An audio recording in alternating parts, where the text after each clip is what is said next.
Hello नमस्ते। यो ट्युबबडी को बारेमा केही जानकारी दिँदैछु।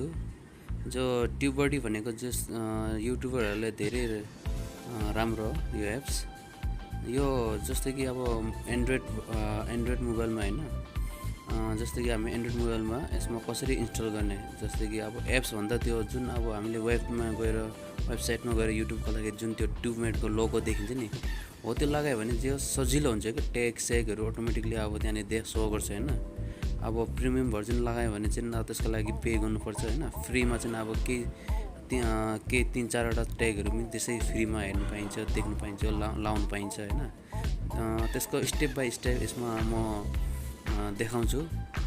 तपाईहरुले इच्छुक छ भने यसमा अब स्टेप बाइ स्टेप एकदम स्किप अब भिडियोलाई यो फरवार्ड नगरिकन राम्रोताले हेरेर हैन, स्टेप बाइ स्टेप गर्नु हैन। त्यही अनुसारले जे गरेछु मैले हैन, त्यही अनुसार गर्दै जानु हैन। 100% यो स्योर हुन्छ।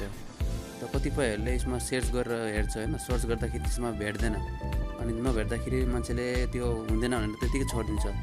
तर यो सकिन्छ। मैले ट्राई गरेँ हैन, तर भयो, लास्टमा मेरो अन्तिममा भयो हैन।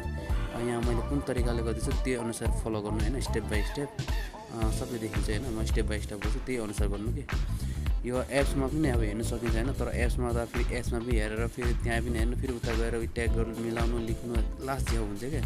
तर आफ्नो युट्युब च्यानलमै डाइरेक्ट एट्याच भएको धेरै राम्रो क्या। त्यसमा एकैचोटि अब यताउति कुदिराख्नु पर्दैन हैन। त्यही एउटै च्यानलमा हामीले त्यहीँनिर एकै ठाउँमा काम गर्न सकिन्छ।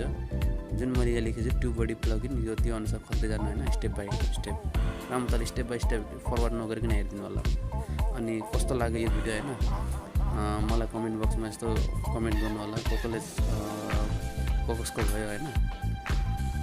अनि सब्स्क्राइब गर्नु चाहिँ नबिर्सिदिनु होला। यस्तै जानकारीहरू अरू पनि लिँदै गर्छु म। हस्त, धन्यवाद।